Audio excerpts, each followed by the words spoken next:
ಬಂದಿಲ್ಲ, ಆದರೂ ಕೂಡ ಜನಗಳ ಬಗ್ಗೆ ಅವೇರ್ನೆಸ್ ಮಾಡಿ ಅನ್ನೋದನ್ನು ಎಲ್ಲ ಅದರ ಸಂಬಂಧ ಡಾಕ್ಟರ್ಸ್, PDO ಕಾರ್ಯಕರ್ತರು ಎಲ್ಲರೂ ಸೇರಿ, ಒಂದು ತಹಸೀಲ್ದಾರು, EO ಎಲ್ಲರೂ ಸೇರಿ, RFO ಎಲ್ಲ ಸೇರಿ ಮೀಟಿಂಗನ್ನು ಮಾಡಿದ್ದಾರೆ. ಅದಕ್ಕೆ ಈಗಾಗಲೇ ಮುನ್ನೆಚ್ಚರಿಕೆ ಕ್ರಮವಾಗಿ ತಗೊಂಡಿದ್ದಾರೆ. ಈಗ ಆದರೆ ಮತ್ತೊಮ್ಮೆ ಎಲ್ಲ ತಗೊಂಡು ಎಲ್ಲ ರೀತಿಯ ವ್ಯವಸ್ಥೆಯನ್ನು ಮಾಡಿದ್ದಾರೆ. ಈಗ ಕರಪತ್ರವನ್ನು ಕೊಟ್ಟಿದ್ದಾರೆ. ಈಗ ಮತ್ತು ಅದಕ್ಕೆ ಇದನ್ನು ಸ್ಪ್ರೇ ಮತ್ತು ಮೈಗೆ ಕೆಲಸಕ್ಕೆ ಕಾಡಿಗೆ ಹೋಗುವಾಗ ವ್ಯಾಸ್ಲಿನ್ ಕೂಡ ಕೊಟ್ಟಿದ್ದಾರೆ. ಅದನ್ನು ಕೂಡ ವಿತರಣೆ ಮಾಡ್ತಾ ಇದ್ದಾರೆ. ಈಗ ಆಗ ಯಾವುದೇ ರೀತಿಯ ತೊಂದರೆ ಆಗಲ್ಲ. ಮತ್ತು ಅದರ ಲ್ಯಾಬನ್ನು ತಪಾಸಣೆ ಲ್ಯಾಬನ್ನು ಕೂಡ ಸಿರ್ಸಿ ಈಗಾಗಲೇ ಅದು ಕಾರ್ಯ ತಗೊಳ್ತಾ ಇಲ್ಲ. ಇಲ್ಲ ಇವಾಗ ಒಬ್ಬ ಬೇಕಿತ್ತು, ಅವ್ರು ಬಂದರು 15 ಸಾವಿರ ಟ್ರೈನಿಂಗ್ ಆಗಬೇಕಂತ. ಅವ್ರು ಟ್ರೈನಿಂಗ್ ಮುಗಿಸ್ಕೊಂಡು ಈಗ ಬಂದಿದ್ದಾರೆ. ಈಗ ಎಲ್ಲ ಫುಲ್ ಕ್ಲಾಸಲ್ಲಿ ಇವತ್ತು ಆ ಲ್ಯಾಬ್ ಕಾರ್ಯರೂಪದಲ್ಲಿ ಇದೆ. ಅದ್ರ ಉಪಯೋಗ ತಗೊಳ್ಬೋದು ಅಂತ ಹೇಳಿದ್ದಾರೆ. ಅವರು ಹೊನ್ನಾವರ ಆಫೀಸರ್ಸ್ KFT ಡಾಕ್ಟರ್ ಕೂಡ ಬಂದಿದ್ದರು. ಹಾಗೆ ಒಳ್ಳೆಯ ಇದನ್ನು ಬೆಳೆಯುವ ಮೀಟಿಂಗ್ ಅಂತ ಹೇಳಿ ಎಲ್ಲರಿಗೂ ಅವೇರ್ನೆಸ್ ಮೂಡಿಸೋದು ಕೆಲಸವನ್ನು ಮಾಡಿದರು. ಅದೇ ಸಭೆಯಲ್ಲಿ ನಮ್ಮ PDOಗಳು ಎಲ್ಲ ಇದ್ದರು.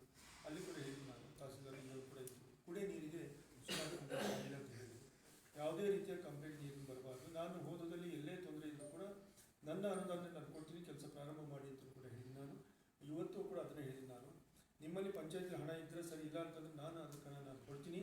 ಯಾವುದೇ ಕಾರಣಕ್ಕೆ ನೀರಿನ ತೊಂದರೆ ಆಗಬಾರ್ದು. ಎಲ್ಲಿ ಬೋರ್ವೆಲ್ಲು ಬತ್ತಿದ್ದರೆ, ಓಪನೆಲ್ಲು ಬತ್ತಿದ್ದರೆ ತಕ್ಷಣ ಇನ್ನೊಂದು ಬೋರ್ವೆಲ್ಲನ್ನು ಹೊಡೀರಿ, ಅದಕ್ಕೆ ನಾನು ಹಣವನ್ನು ಕೊಡ್ತೀನಿ ಅಂತ ಮಾತನ್ನು ಹೇಳಿದ್ದೀನಿ. ಈಗ ನಾವು EO ಮತ್ತು ತಹಸೀಲ್ದಾರ್ನೆಲ್ಲರೂ ಸೇರಿ PDOಗಳು ಕೂಡ ಡೈರೆಕ್ಷನ್ ಕೊಟ್ಟಿದ್ದೀವಿ. ಜಸ್ಟಿಸ್ ಸಿದ್ದಾಪುರದಲ್ಲಿ ಯಾವುದೇ ರೀತಿಯ ಕುಡಿಯ ನೀರಿಗೆ ತೊಂದರೆ ಆಗೋ ರೀತಿಯಲ್ಲಿ ನಾವು ನಿರ್ವಹಣೆಯನ್ನು ಮಾಡ್ತೀವಿ ಅಂತ ಥ್ಯಾಂಕ್ ಯು. ಎಲ್ಲರೂ ಸೇರಿ ಚಾಲನೆ ಕೊಡ್ತೀವಿ. ಅದು ಪ್ರಗತಿ ಇದೆ. ಮನೆಯವ್ರಿಗೆ ಹೋಗಿ ಪ್ರಗತಿ. ಈ ಬೆಸ್ಕಿಲ್ ಸಿಗ್ಬೋದಾ? ಇಲ್ಲ, ಸಣ್ಣ ವರ್ಕ್ ಅಲ್ಲ, ದೊಡ್ಡ ವರ್ಕ್.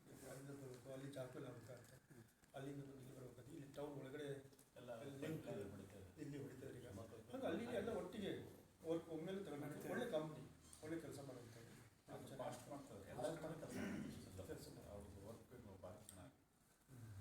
ಕೊಟ್ಟಿರೋ ದುಡ್ಡನ್ನು ಈಗ ಸರಿಯಾಗಿ ಬುದ್ಧಿ ಪೂಜೆ ಮಾಡಿ ಕೆಲಸ ಚಾಲನೆ ಕೊಡ್ತಿದ್ದೀವಿ ನಾವು. ದುಡ್ಡು ಯಾವುದೇ ರೀತಿಯ ದುಡ್ಡು ನನಗೆ ತೊಂದರೆ ಇಲ್ಲ. ಟೌನಿಗೆ ಅಷ್ಟು, ಹಳ್ಳಿಗೆ ಅಷ್ಟು, ಎಲ್ಲ ಹ್ಯಾಂಡಲ್ ಕೂಡ ನಮ್ಗೆ ದುಡ್ಡು ಬರ್ತಾ ಇದೆ.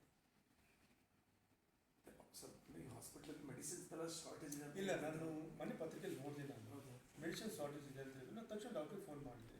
ಕೆಲವೊಂದು ಮೆಡಿಸಿನ್ ಕಂಪ್ನಿಯಿಂದಲೇ, ಫ್ಯಾಕ್ಟ್ರಿಯಿಂದಲೇ ಶಾರ್ಟೇಜ್ ಇದೆ. ನನ್ನ ಕಡೆ ಮತ್ತೆ ದಿನೇಶ್ ಗುಂಡೂರಾವ್ಗೆ ಫೋನ್ ಮಾಡಿದೆ. ದಿನೇಶ್ ಗುಂಡೂರಾವ್ ಹತ್ರ ಹೇಳಿಲ್ಲ ಸರ್, ನಾನು ಹೊರಡೆ ರಾಜ್ಯದ ಬೇರೆ ಸೇಮ್ ಅದು ನಮ್ಗೆ ಗೊತ್ತಾಗಲ್ಲ, ಸೇಮ್ ಇದನ್ನು ಬೇರೆ ಕಂಪ್ನಿದು ತಂದುಕೊಟ್ಟು ಕೆಲವೊಂದು ಕಂಪ್ನಿದು ಇವರು ಬ್ಯಾನ್ ಮಾಡ್ತಾರೆ. ಕೆಲವೊಂದು ತಾಯಿ ನೋವೆಲ್ಲ ಮಾಡಿದ್ದೆಲ್ಲ ಇದಾಗ್ತದೆ, ಮೆಡಿಸಿನ್ ಸ್ವಲ್ಪ ಏರ್ಪೇರ ಆಗ್ತದೆ. ಹಾಗಾಗಿ ಇವತ್ತು ಮೆಡಿಸಿನ್ ಬಗ್ಗೆ ಭಾಳ ಜವಾಬ್ದಾರಿ ವಹಿಸ್ತಾ ಇದ್ದಾರೆ. ಈಗ ಸುಮ್ಮನೆ ನಮ್ಮದು ಕಂಪ್ನಿ ನಮ್ಮ SBI ಕಂಪ್ನಿಗೆ ಮಾಡಿಕೊಡಿ ಅಂತಂದಿಲ್ಲ. ಸರಿಯಾಗಿ ಅದರದ್ದೇ ಆದಂಥ ಮಾನ್ಯತೆ ಹೊಂದಿರಬೇಕಲ್ಲ, ಅಂಥದ್ದು ಮಾತ್ರ ಅಲೋ ಮಾಡ್ತಿದ್ವಿ. ಹಾಗಾಗಿ ಎಲ್ಲ ಸಪ್ಲೈ ಮಾಡ್ತೀವಿ ಅಂತ ಹೇಳಿದ್ರು. ಹಾಗಾಗಿ ಮೆಡಿಸಿನ್ಗೆ ತೊಂದರೆ ಆಗಲ್ಲ.